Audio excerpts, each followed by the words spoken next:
오늘 이 본문은 이제 예수님이 무리들에게 마지막으로 행하신 대중 설교입니다. 이제 이 후로부터 예수님이 십자가에 달려 돌아가시기까지, 아니 십자가에서 죽으시고 부활하신 후에도 이제 무리들에게는 말씀하지 않습니다. 오직 제자들에게만 말씀을 하세요. 그러니까 이제 오늘 이 본문이 예수님에게 무리들에게 하시는 마지막 말씀입니다. 여러분, 이건 뭘 의미합니까?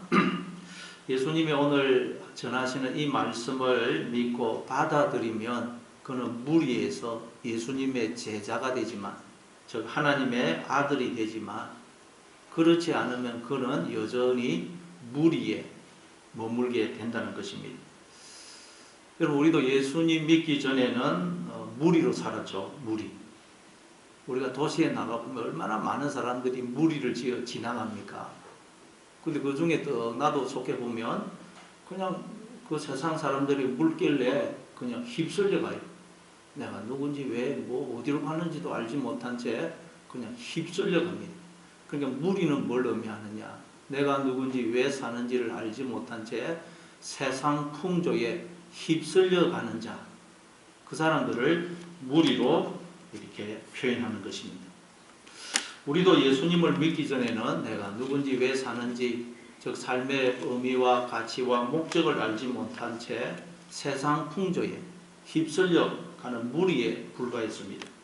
그런데 이제 우리가 예수님의 말씀을 통해서 이제 그 하나님의 말씀을 듣고 받아들임으로 이제 우리가 예수님의 제자가 되고 하나님의 아들이 된 것입니다. 그러니까 하나님의 아들이란 뭐냐? 언제나 하나님의 말씀을 듣고, 그렇지, 나는 하나님의 아들이고 나는 하나님은 내 아버지시지, 근데 나는 하나님에 의해서 지금 이 세상에 보냄을 받아 잠시 양육을 받고 있는 것이지 하는 것을 알고 언제나 나와 함께 하시는 그 하나님, 그 하나님과 동행하는 삶을 사는 자를 가리켜요. 그 사람이 하나님의 아들이고, 그렇지 않으면 무리라는 것. 근데 우리는 여러분 신앙생활 하면서 예수 믿고 난 후에도 하나님을 잊어버린 채 하나님과 상관없는 무리로 살 때가 너무 많죠. 무리. 내가 누구며 왜 사는지를 잊어버린 채 어둠 속에서 방황하며 살아갈 때가 많아요. 그냥 세상 풍조에 휩쓸려 가는 무리로 살아갈 때가 많습니다. 오늘 보면은 바로 그런 우리를 향해서 예수님이 하시는 말씀입니다. 그러니까 우리는 이 세상을 살 때 삶의 의미와 가치와 목적을 잃어버린 채 어둠 속에서 방황할 때마다, 세상 풍조에 휩쓸려 갈 때마다 오늘 이 예수님의 이 말씀을 기억을 해야 돼요. 그래서 우리가 하나님의 말씀을 들음으로 무리가 아닌 하나님의 아들로 우리가 굳게 서야 됩니다. 자, 그럼 예수님은 이제 그런 우리에게 하나님의 아들이지만 자기가 하나님의 아들이라는 걸 알지 못하고 세상 풍조에 휩쓸리는 무리로 살아가는 자들을 향해 무슨 말씀을 하시는지 한번 보겠습니다. 44절, 45절입니다. 같이 읽습니다. 시작. 예수께서 외쳐 이르시되 나를 믿는 자는 나를 믿는 것이 아니요 나를 보내신 이를 믿는 것이며 나를 보는 자는 나를 보내신 이를 보는 것이니라. 예수님이 이제 무리들에게 마지막으로 말씀을 전하시면서 어떻게 전해요? 예수께서 외쳐 이르시되, 외쳐 이르시면서 말씀을 전하십니다. 여기서 외쳐라는 말, 크라조입니다. 크라조. 부르짖다. 온 힘을 다하여 소리를 지르다. 목이 터져라 외치다. 그런 뜻이에요. 그러니까 하나님의 아들이지만 자기가 하나님의 아들인 줄도 모르고 세상의 풍조에 휩쓸려 무리로 살아가는 그런 자들을 향해 예수님이 지금 목이 터져라고 그냥 그렇게 말씀을 하고 계시다는 거예요. 이 말은 뭘 의미합니까? 우리가 하나님의 아들인데 내가 하나님의 아들이라는 걸 알지 못하고 삶의 의미와 목적을 알지 못한 채 방황하며 살아갈 때, 세상 풍조에 휩쓸리는 그런 무리로 살아갈 때, 그런 우리를 향해서 하나님이 목이 터져라고 우리에게 말씀을 하고 계시다는 거예요. 그걸 지금 예수님이 무리들에게 목이 터져라 말씀하시는 걸 통해서 성경이 우리에게 가르치고 있는 것입니다. 그럼 여러분, 하나님이 우리를 향해 목이 터져라고 무슨 말씀을 하시겠어요? 성경 보면 계속 하시는 말씀이 내 아들아, 내 아들아, 너는 내가 사랑하는 내 아들이며 내가 기뻐하는 자야. 하나님이 우리를 향해 목이 터져라고 이 말씀을 하신다는 거예요. 우리가 새벽에 요즘 잠언서를 살펴보고 있는데 잠언서 살펴보면 계속해서 나오는 말이 내 아들아, 중간중간에 내 아들아. 왜냐하면 우리가 하나님의 아들이라는 걸 자꾸 잊어버리거든요. 그래서 내가 누구지, 왜 사는지를 알지 못한 채 어둠 속에 방황하고 세상 풍조에 휩쓸리는 무리처럼 살아가니까 자꾸 하나님이 우리에게 내 아들아, 내 아들아 그렇게 말씀하시는 거예요. 여자분들은 나는 여자인데 왜 나를 두고 하나님의 아들이나 그러느냐 그런 생각을 할 수가 있는데, 성경에서 하나님의 아들이라는 말은 하나님의 상속자라는 말이에요. 상속자. 우리가 다 하나님의 상속자죠. 그래서 그런 의미에서 우리 모두를 하나님의 아들이라고 그러는 것입니다. 우리는 하나님의 아들, 즉 하나님의 상속자로 하나님 나라를 상속받기 위해서 잠시 이 땅에 보냄을 받아 양육을 훈련을 받고 있다 그러죠. 그런데 인간들이 마음으로 하나님을 떠나 하나님의 음성에 귀를 기울이지 않으므로 내가 누구며 왜 이 세상에 태어난 것인지, 나는 어디서 와서 어디로 가는 것인지를 잊어버리더란 것입니다. 그래서 인생의 의미와 가치와 목적을 알지 못한 채 어둠 속에서 방황하고 세상 풍조에 이리저리 휩쓸리는 무리로 살아가더라는 것입니다. 그래서 하나님이 그런 우리를 향해 목이 터져라고 부르짖는 거예요. 내 아들아, 너는 내 사랑하는 아들이야. 하나님이 말씀하신 거 한마디로 말하면 이거예요. 너는 내 아들이야. 우리가 하나님의 아들이고 하나님이 내 아버지이시면 여러분 모든 문제는 끝난 거 아닙니까? 아멘. 내가 하나님의 아들이고 하나님 내 아버지면 뭐 걱정할 게 뭐가 있고 염려할 게 뭐가 있고 두려워할 게 뭐가 있겠어요? 장래에 대해서 염려할 게 뭐가 있겠어요? 지금 나한테 무슨 일이 일어나고 이해할 수 없는 일이 일어난다 할 때 그 염려할 게 뭐가 있어요? 내가 하나님의 아들이고 하나님 내 아버지신데, 그런데 내가 하나님의 아들이라는 걸 잊어버린 데서 우리의 모든 인생의 문제가 발생하는 것입니다. 그래서 하나님이 그런 우리를 향해 목이 터져라 부르짖는 게 뭐냐? 내 아들아, 너는 내 아들이야, 내 아들이야. 그 말씀을 하시는 거예요. 성경은 지금 예수님이 무리들에게 목이 터져라 말씀하시는 걸 통해서 하나님이 지금 우리에게 그렇게 목이 터져라 그렇게 말씀하고 계시는 걸 알려주고 계시는 것입니다. 그러니까 삶의 의미와 가치와 목적을 잃어버린 채 어둠 속에서 방황할 때마다 하나님이 지금 나를 향해서 목이 터져라, 너는 내 아들이야 그렇게 부르짖고 계신다는 것을 기억하시면 모든 두려움, 불안, 염려를 떨쳐버리시는 여러분 되시기를 바랍니다.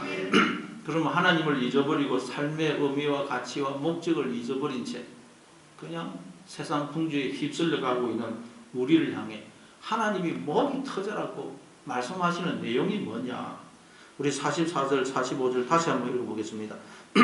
44절, 45절 같이 읽습니다. 시작. 예수께서 외쳐 이르시되 나를 믿는 자는 나를 믿는 것이 아니요 나를 보내신 이를 믿는 것.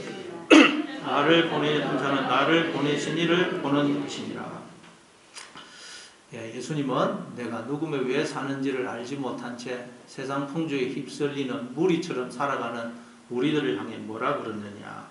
나를 믿는 자는 나를 믿는 것이 아니고 나를 보내신 이를 믿는 것이고, 나를 보는 자는 나를 보내신 자, 즉 하나님을 보는 것이라 그 말씀을 하십니다.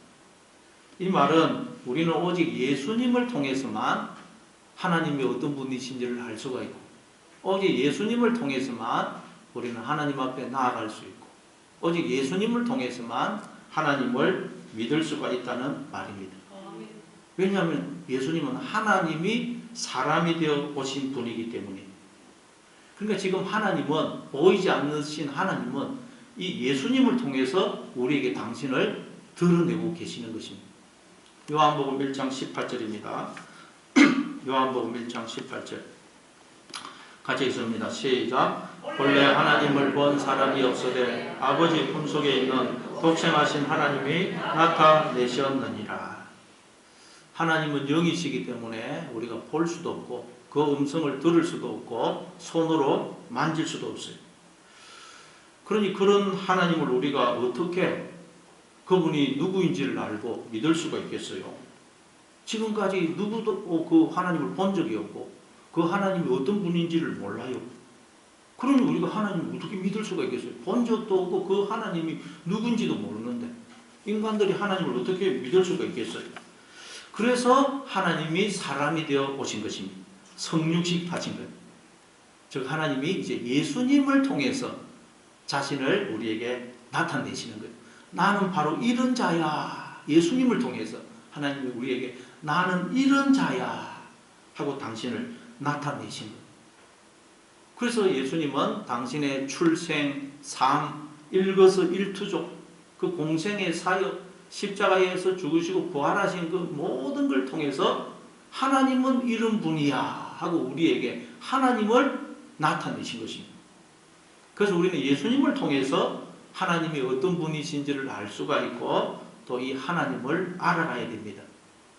왜냐하면 우리가 이 땅에 보냄을 받아 양육을 받고 있는데 그 양육의 내용이 하나님이 어떤 분이신지를 알아 그 하나님을 그대로 본받은 하나님의 자녀가 되는 것이 양육의 내용이고 목적이라고 그랬죠. 그래서 우리는 이 예수님을 통해서 하나님은 이런 분이구나 알고 하나님을 닮아가야 돼요. 그럼 예수님은 어떤 모습으로 탄생하셨죠? 첫째, 하나님이 이 세상에 오시는데 우리를 찾아오시는데 어떤 모습으로 오시느냐? 만왕의 왕이시고 만주의 주이신 하나님이 이 세상에 무슨 장군으로 무슨 산신령 같은 모습으로 그런 모습으로 온 게 아니고 어린 아기의 모습으로 이 세상에 찾아오셨어요. 뿐만 아니라 짐승들의 거처인 마구간, 짐승들의 오물 배설물이 있어서 냄새나고 더러운 마구간에서 태어나셨고 짐승들의 밥그릇인 구유에 있었습니다. 이건 뭘 의미합니까? 하나님이 짐승의 마구간같이 더럽고 냄새나는 우리의 마음속에 아기로 즉 생명으로 들어오신 것을 말합니다. 그리고 끊임없이 당신을 우리에게 생명의 떡으로 생수로 주심으로 우리를 이렇게 생명을 누리게 하고 계시는 걸 의미하는 거예요. 예수님의 그 탄생은 하나님은 이런 분이야 하고 우리에게 알려주시는 거예요.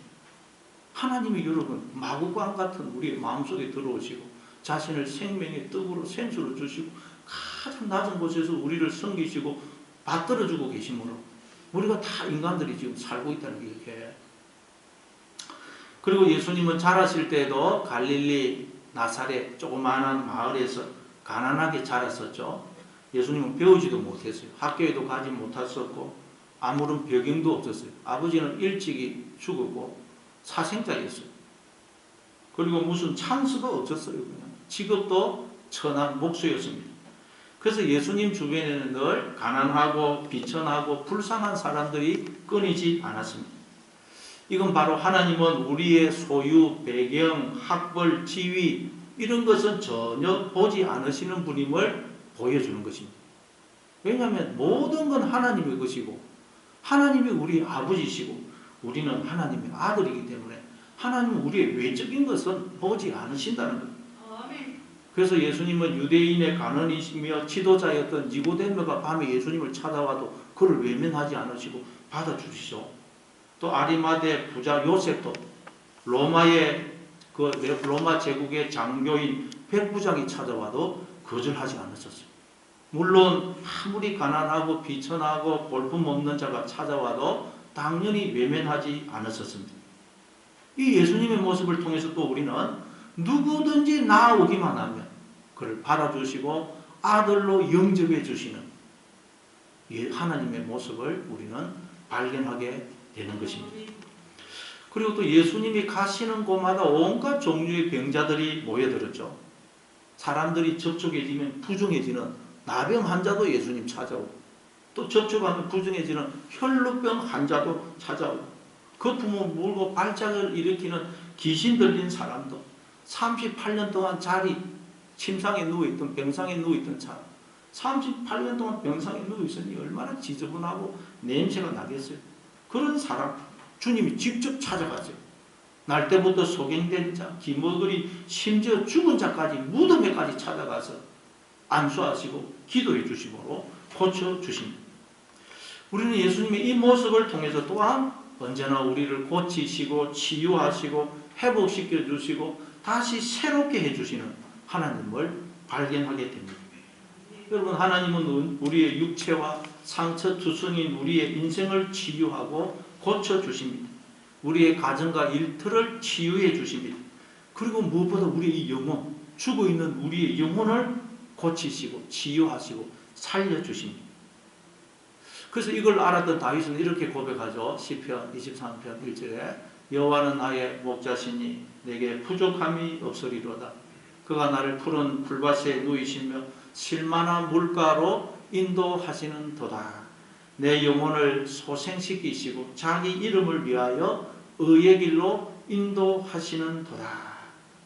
하나님이 우리의 영혼을 고치시고 치유하시고 소생시키시고 의의 길로 인도해 주셔서 오늘 저와 여러분이 이렇게 이 자리에 앉아 있는 것입니다. 그리고 예수님은 십자가를 앞에 두고 제자들과 같이 만찬 자리에서 떡을 떼어 주시면서 이것은 너희를 위한 내 몸이니 받아 먹으라 그러죠. 그리고 또 다 잔을 주시면서 이것을 받아 마시라. 이것은 제 사함을 얻게 하려고 많은 사람을 위하여 흘리는 바 나의 피, 곧 언약의 피니라 그래요.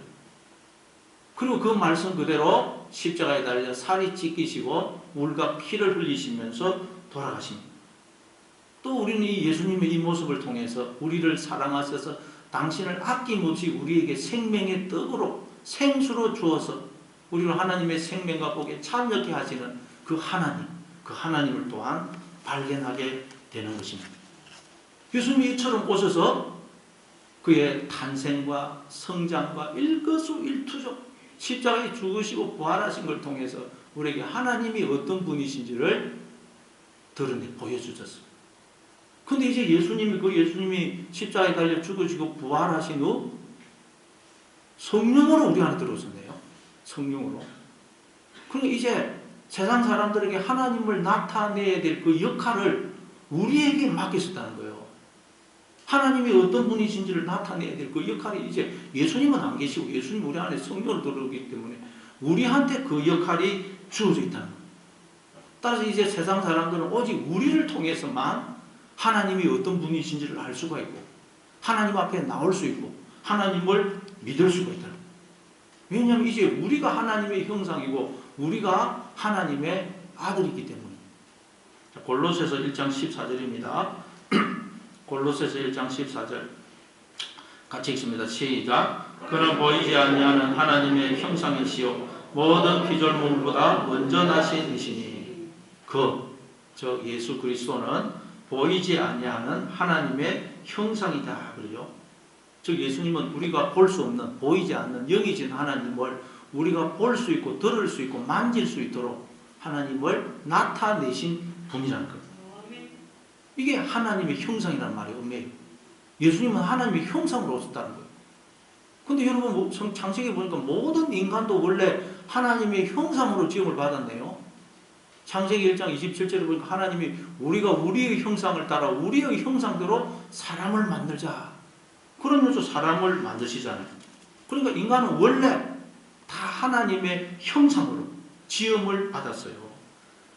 그런데 인간들이 하나님을 몰아내고 자기가 자신의 주인이 됨으로써 하나님의 형상이 파괴되고 망가진 거예요. 그래서 인간들은 이제 하나님의 형상이 뭔지 알 수가 없게 되고 형상이 파괴가 되어버리거든요. 하나님의 형상이 뭔지 알 수가 없어요. 하나님의 형상을 회복할 수도 없어요. 그래서 예수님이 오셔서 하나님의 형상이 뭔지를 우리에게 보여주신 것입니다. 그래서 우리는 예수님의 모습을 보면서 저게 하나님의 형상이구나. 저렇게 하는 것이 하나님의 형상이구나 하는 것을 알게 되고 예수님을 배움으로 하나님의 형상을 회복할 수가 있게 된 거예요. 그래서 에베소서 4장 20절에 보면 오직 너희는 그리스도를 그같이 배우지 아니하였도다 그러죠. 우리는 예수님을 계속 배움으로써 하나님의 형상을 회복해야 돼요. 우리가 이렇게 교회에 모여서 예배드리고 말씀 듣고 함께 신앙생활하는 이유도 딴 게 아닙니다. 예수님을 자꾸 배워서 저게 하나님의 형상이구나 하는 걸 알고 하나님의 형상을 회복하기 위해서요. 그래서 이제 세상 사람들에게 우리는 하나님은 이런 분이에요 하고 우리가 이제 우리의 모습을 통해서 보여줘야 돼요. 자, 그리고 여러분뿐만 아니라 우리는 인간이 하나님의 형상이고 하나님의 몸이라는 것을 기억해야 됩니다. 하나님은 어디 계시다고요? 인간을 통해서 지금 인간을 통해서 당신을 드러내고 계시다는 인간을 통해서 인간이 하나님의 형상이고 인간이 하나님의 몸이에요. 그래서 하나님은 내 주변의 사람들, 내 가족들을 통해서 나를 찾아오시고 나에게 말씀하시고 자신을 드러내고 계시는 걸 늘 기억해야 돼요. 전에 제가 그 사모님이 뇌경색으로 쓰러지신 그 김병년 목사님이라는 분에 대해서 말씀을 들은 적이 있죠. 유튜브에 들어가서 여러분 한번 들어보시기 바랍니다. 그 김병년 목사님이 이제 40대 초반에 이제 교회를 개척했는데 얼마 되지 않아서 사모님이 셋째를 그때 낳았는데 낳고 얼마 되지 않아서 뇌경색이 와가지고 쓰러져서 전신마비 눈만 조금 까부하고 꼼짝을 못해요. 그러니까 그 이제 목사님이 하시는 일은 늘 사모님 가만히 이래 가만히. 그러다가 하루는 이제 사모님하고 교회 가서 기도하는 중에 그 발 따뜻하라고 그 찜질기를 이렇게 발에 덮어줬어요. 근데 이게 가열이 돼가지고 그것도 모르고 목사님 기도한다고 보니까 나중에 그 동그란 부분이 발이 새까맣게 타버리더라고요. 그래서 다리 하나는 절단하고 다리 하나는 완전히 뒤틀려가지고 회복이 안 돼요. 그래가지고 막 목사님 그 병원에서 그 다리 절단 수술하고 오면서 차를 길가에 신어놔. 하나님 나 좀 그만 때려 막 가슴을 치면서 막 하나님 앞에 막 그냥 그렇게 욕을 했다는 거예요. 그리고 목사님은 이제 제대로 목회도 못하는 거예요. 늘 사모님 꼼짝을 못하니까 뭐 대소금 받아줘야 되고 가래가 끼기 때문에 기계로 색성기로 계속 가래를 뽑아도 안 그러면 숨도 못 쉬어요. 그러니까 뭐 목회도 못하고 맨날 하는 게 그 일이에요. 그냥. 그러니까 하루는 하나님께 하나님 저의 꿈은 뭐예요? 나는 도대체 뭐 하는 사람인지 알 수가 없어요. 그래서 하나님 저의 꿈은 뭐예요? 물었더니 하나님이 너 나만 사랑해. 아이씨 사랑하고 있잖아요. 그랬더니 그리고 하루는 이제 주일날 뭐 예배 드리고 하니까 얼마나 피곤하니까 저녁에 들어왔는데 또 하필 그날따라 사모님이 생리기간까지 겹쳐가지고 장로를 좀 계속 2시간, 3시간마다 일어나가지고 막 갈아주고 해야 되니까 한 번은 일어나가지고 이제 뭐 기저귀 가루가 뚫뚫 말아가지고 사모님 배에다 확 던지면서 당신 너무한 거 아니야? 나도 잠 좀 자자 화를 질렀네. 그러고는 막 또 너무 그냥 마음이 괴로워서 소파에 앉아 울고 있었어요. 울고 있었더니 하나님이 병년아 하나님의 형상이 누구니? 묻더래요. 거기가 사람이죠. 그러면 네 아내는 하나님의 형상이니 아니니? 하나님의 형상이 맞죠. 그러면 하나님의 형상인 네 아내를 네가 좀 돌봐주면 안 되겠니? 아니 돌봐주고 있잖아요. 하늘에. 그리고 또 조금 있다 하나님이 음성이 들리기를 병년아 너 병든 하나님을 좀 돌봐주면 안 되겠니? 병든 하나님을 좀 돌봐주면 안 되겠니? 하나님이 자기 아내를 두고 너 병든 하나님을 좀 돌봐주면 안 되겠니? 그러더니 이 목사님 깜짝 놀랐대요. 아내를 두고 너 병든 하나님을 좀 돌봐주면 안 되겠니? 이 목사님은 그때서야 하나님의 형상이라는 말이 하나님의 이 성육신이라는 말이 이런 의미구나 하는 것을 그분이 깨닫게 되었다. 여러분 하나님의 형상이고 우리가 하나님의 몸이라는 건 하나님은 우리를 통해서 당신을 지금 드러내고 계시다는 거예요. 여러분 아내를 볼 때 하나님이 저 아내를 통해서 나를 찾아오시고 나를 말씀하시고 나를 구원하고 계신다 하는 것을 기억해야 돼요. 자식을 볼 때도 우리는 누구를 볼 때도 그 사람의 그 모습만 보면 안 됩니다.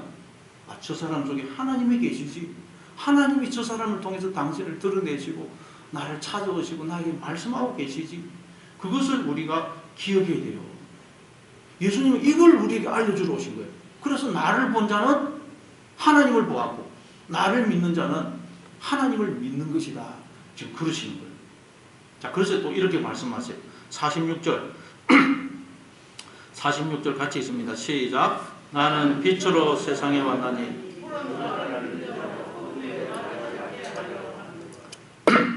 예수님은 빛으로 세상에 오셨다고 해요. 빛이라는 것은 요한복음 1장 4절에 보면 그 안에 생명이 있었으니 이 생명은 사람들의 빛이다. 빛이라는 건 생명입니다. 여러분의 그 의식, 생각, 영혼 그게 빛으로 설명하는 거. 근데 원래 하나님이 빛이시죠.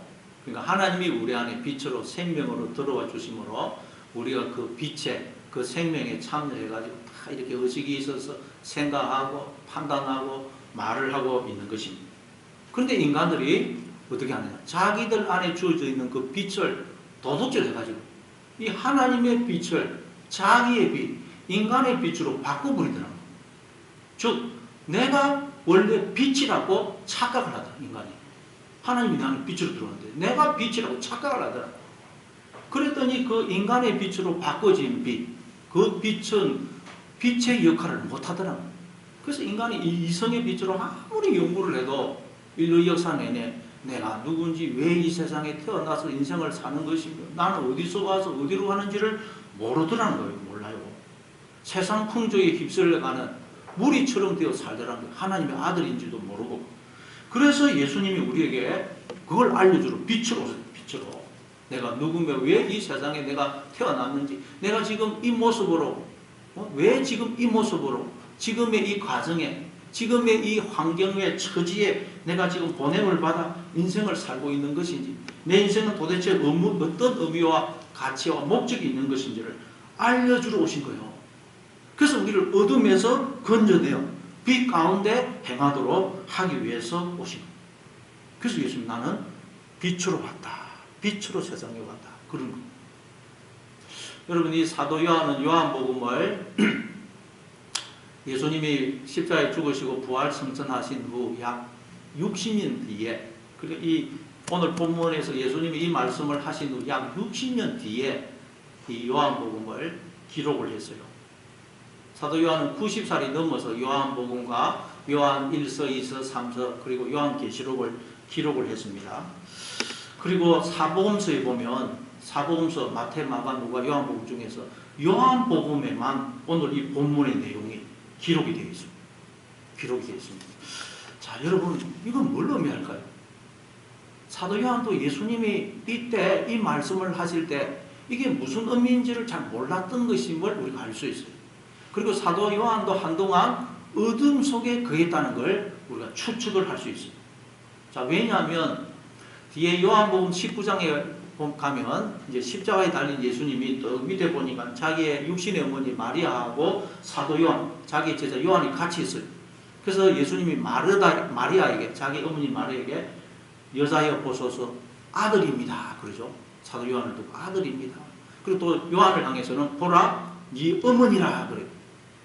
그래서 전성에 의하면 사도 요한이 이제 이 예수님의 어머니 마리아를 모시고 40년 이상을 봉양을 했다고 그래요. 여러분 40년 동안 내 어머니도 아닌데 예수님 대신 그 마리아를 어머니처럼 모시고 봉양을 해요. 40년 동안 여러분 그러는 사이에 예수님의 다른 제자들은 전 세계를 다니면서 복음을 전해서 교회를 세우고 초대 교회의 지도자가 되었어요. 예수님의 제자도 아니었던 사도 바울은 사도가 되어서 정말 가장 많은 교회를 세우고 가장 많은 성경을 썼고 그리스도에게 가장 존경받는 지도자가 되었어요.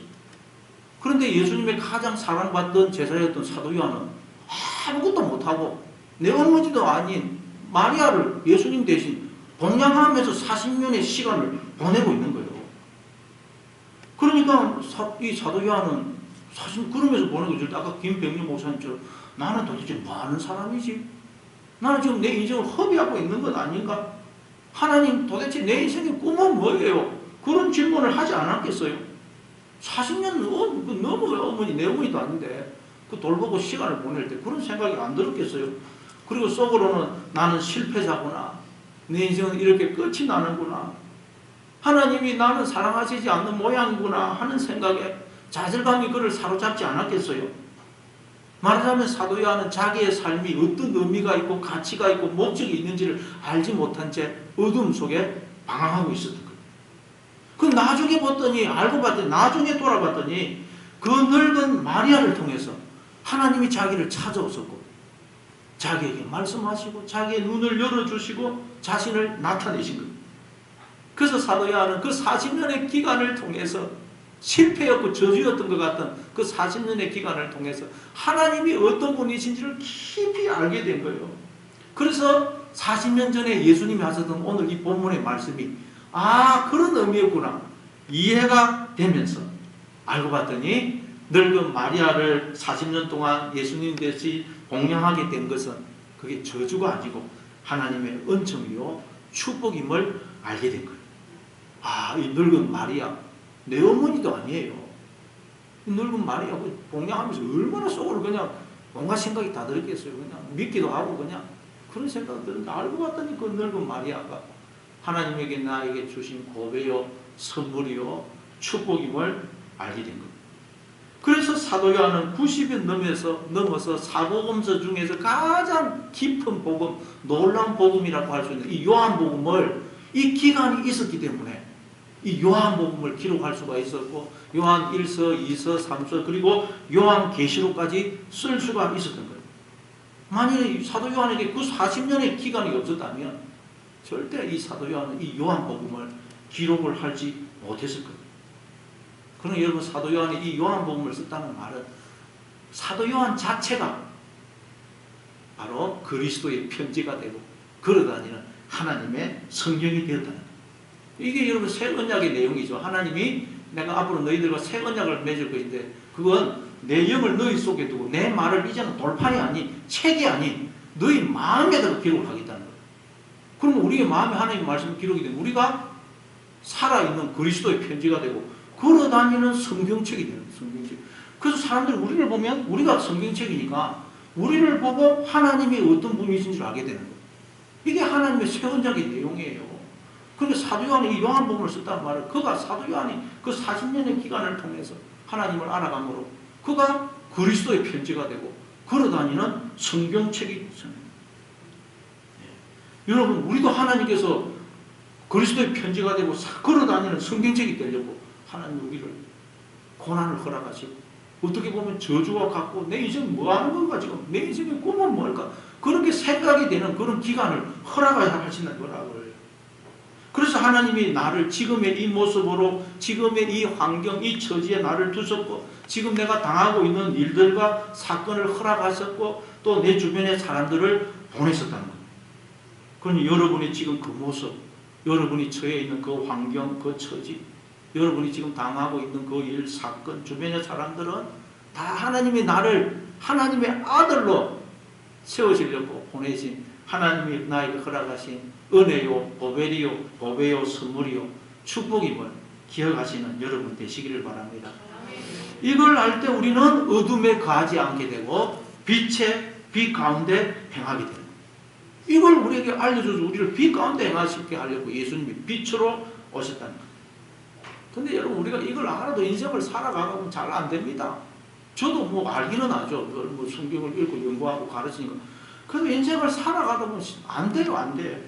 내가 처한 환경과 처지, 내가 당한 일, 사건들 속에 하나님이 허락하신 기이한 뜻이 있음을 알고 또 나에게 허락하신 가족들, 주변의 사람들이 하나님이 나에게 주신 보배요, 선물이요, 축복임을 알고 기뻐하고 감사해야 되는데 인생을 살아가다 보면 그게 잘 안 됩니다.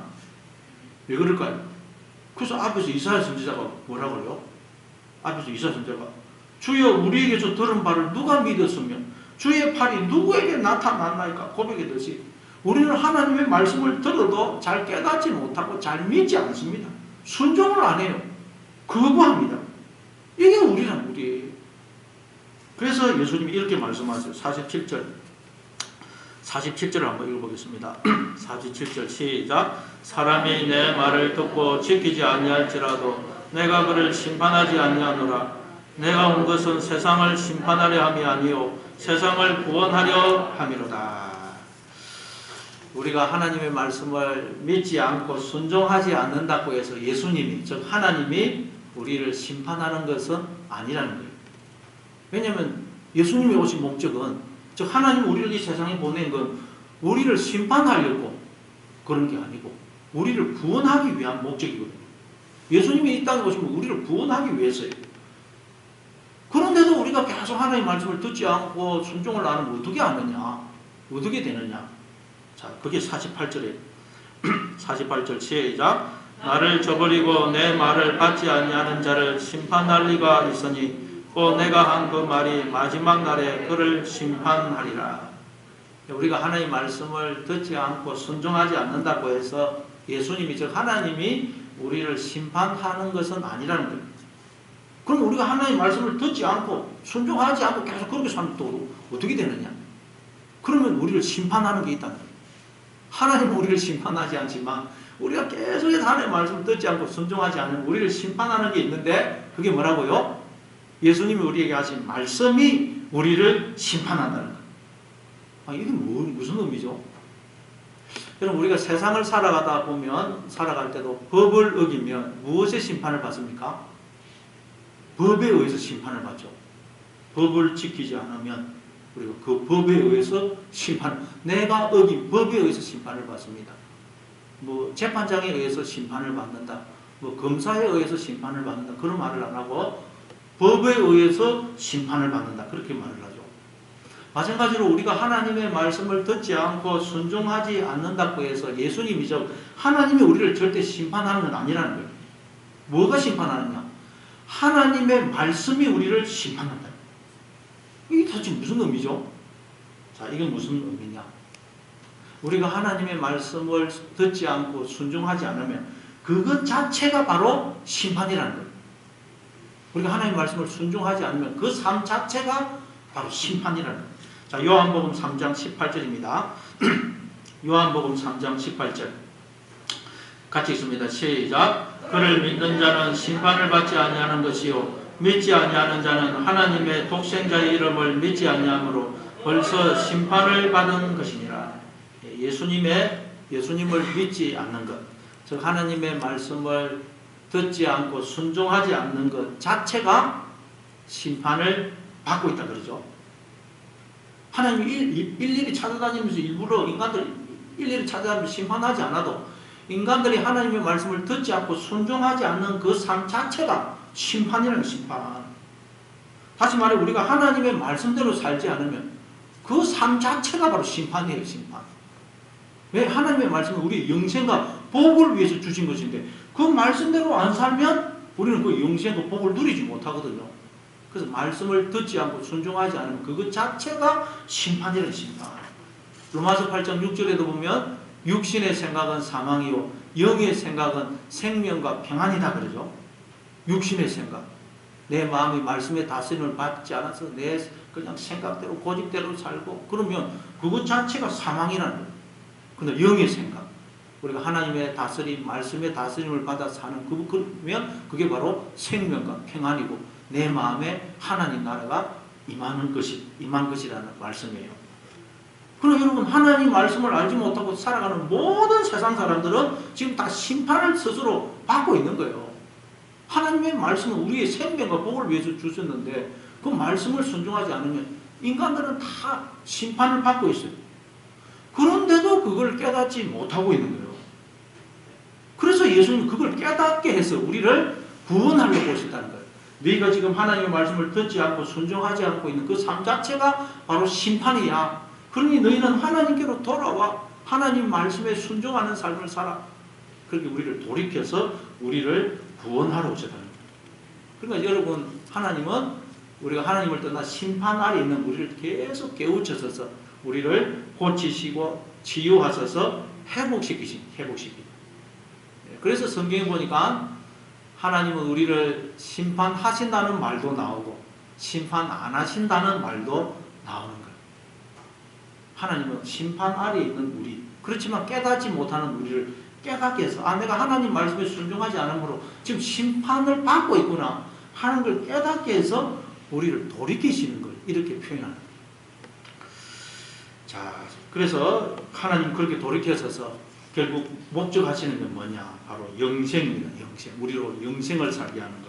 그래서 예수님이 49절에서 이렇게 말씀합니다. 49절 같이 읽습니다. 49절 시작. 내가 내 자의로 말한 것이 아니요 나를 보내신 아버지께서 내가 말할 것과 이룰 것을 친히 명령하여 주셨으니. 그러니까 예수님은 이 세상에 오셔서 자기의 생각, 자기 주장을 우리에게 말씀하신 게 아니고 하나님이 전하라고 주신 그 말씀을 그대로 우리에게 전했다는 거예요. 여러분도 여러분의 생각, 주장을 전하면 안 됩니다.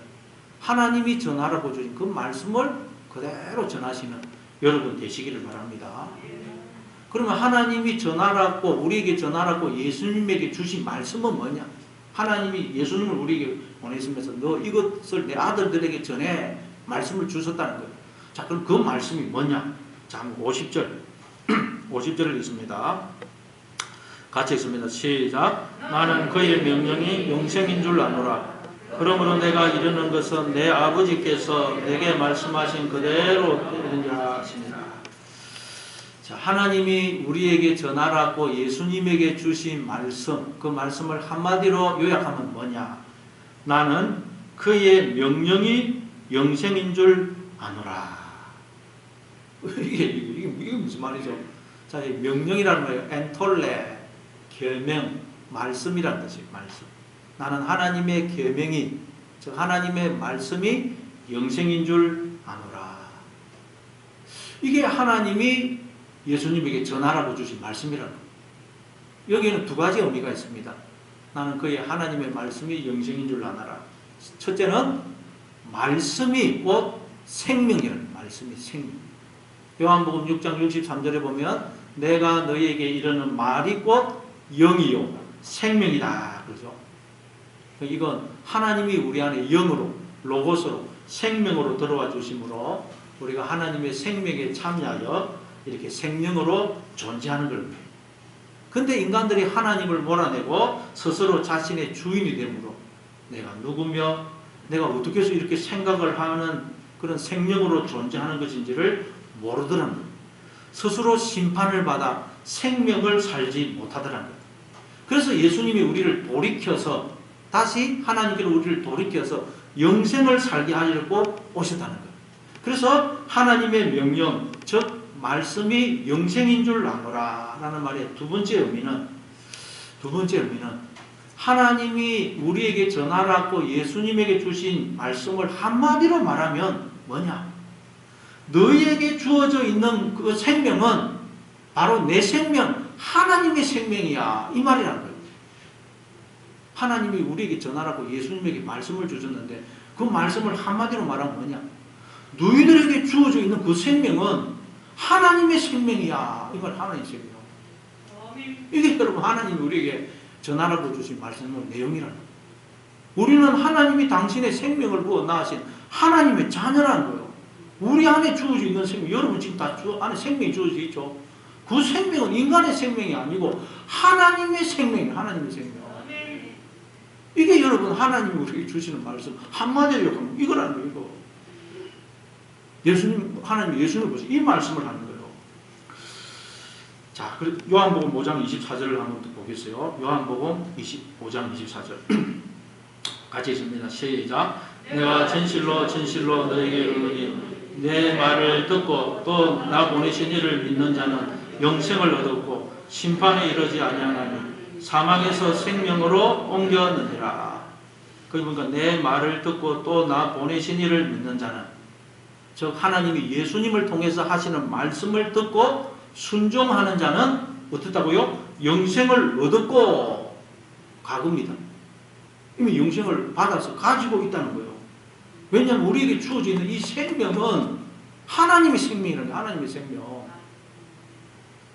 하나님이 우리 안에 영으로 로고스로 생명으로 들어와 주심으로 우리가 그 생명에 참여하고 있는 거예요. 그런데 인간들이 하나님을 몰아내고 자기가 자신의 주인이 되므로 이 생명을 죽여버린 거예요. 어둠 속에서 방황하고 있는 거예요. 그래서 예수님이 오셔서 너희는 하나님이 당신의 생명을 부어 낳으신 하나님의 아들이야. 너희 속에 주어져 있는 생명은 하나님의 생명이야. 그런데 너희가 하나님 말씀에 순종을 하지 않으므로 영생을 살지 못하고 있는 거야. 그러니 하나님께로 돌아와. 그리고 하나님 말씀에 순종함으로 하나님의 생명을 살아. 그렇게 말씀을 하고 있는 거예요. 사복음서에 보면 영생이라는 말이 31번 나오는데 요한복음에만 19번 나와요. 19번. 그러니까 여러분 이 사도 요한은 그 40년의 기간을 통해서 하나님이 우리에게 말씀하시려고 하는 게 뭔지, 하나님이 어떤 분이신지 그 누구보다도 깊이 깨달았다는 거예요. 아, 우리 속에 주어져 있는 생명은 하나님의 생명이구나. 사도 요한은 이걸 깨달은 이걸. 자, 그래서 사도 요한은 요한복음을 기록한 목적도 이렇게 밝히고 있죠. 요한복음 20장 30절 31절입니다. 요한복음 20장 30절 31절 같이 읽습니다. 시작. 예수께서 제자들 앞에서 이 책에 기록되지 아니한 다른 표적도 많이 행하셨으나 오직 이것을 기록하면 너희로 예수께서 하나님의 아들 그리스도이심을 믿게 하려 하며 또 너희로 믿고 그 이름을 입고 생명을 얻게 하려 하느니라. 사도 요한이 이 요한복음을 기록한 목적도 바로 우리에게 주어져 있는 생명이 하나님의 생명임을 알게 하려고 이 요한복음을 기록했던 거예요. 자, 또 요한일서 5장 13절입니다. 요한일서 5장 13절, 5장 13절 같이 읽습니다. 시작. 내가 하나님의 아들의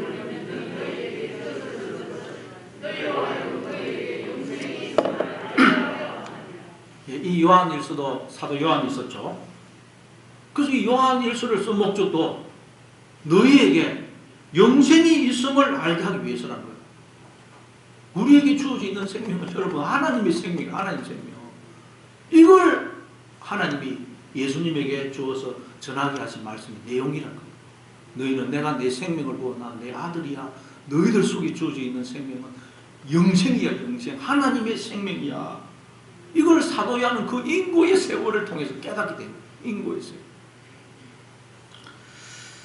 여러분 그래서 사도 요한이 이걸 그 인고의 세월에서 깨닫게 된 것은 하나님이 지금까지 인류 역사를 통해서 수많은 선지자들을 보내서 말씀하시려고 한 것, 그리고 예수님을 보내서 우리에게 말씀하시려고 한 것, 바로 우리 안에 주어지는 이 생명이 하나님의 생명이라는 말이구나 하는 걸 알게 된 거예요. 예. 여러분 안에 주어져 있는 생명이 하나님의 생명이라는 걸 여러분 늘 기억하시기 바랍니다. 우리는 하나님의 아들이라는 거예요. 하나님의 아들. 하나님이 당신의 생명을 부어 낳으신 하나님의 아들이라는 거예요. 우리 안에 주어져 있는 이 생명은 여러분 인간의 생명이 아니고 하나님의 생명, 영생입니다. 이건 영원히 쇠하지 않고 영원히 죽지 않고 영원히 멸하지 않는 생명이에요. 우리는 안 죽는다는 거예요. 안 죽는다.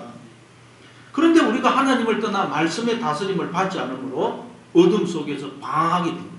내가 누군지 내 인생에 어떤 의미, 가치, 목적이 있는지를 알지 못한 채 풍조에 휩쓸리는 무리처럼 우리가 살아가게 된 것입니다. 그래서 예수님이 우리에게 그걸 알려주시는 거예요. 그러니 여러분 하나님을 나의 주인으로 모시고 이제 늘 하나님의 음성을 듣고 그 말씀에 순종하는 삶을 사심으로 영생의 삶, 하나님의 생명과 복을 누리는 삶을 사실 뿐만 아니라 이 생명을 나누어주는 하나님의 아들로 살아가시는 여러분 다 되시길 바랍니다. 아버지 하나님 은혜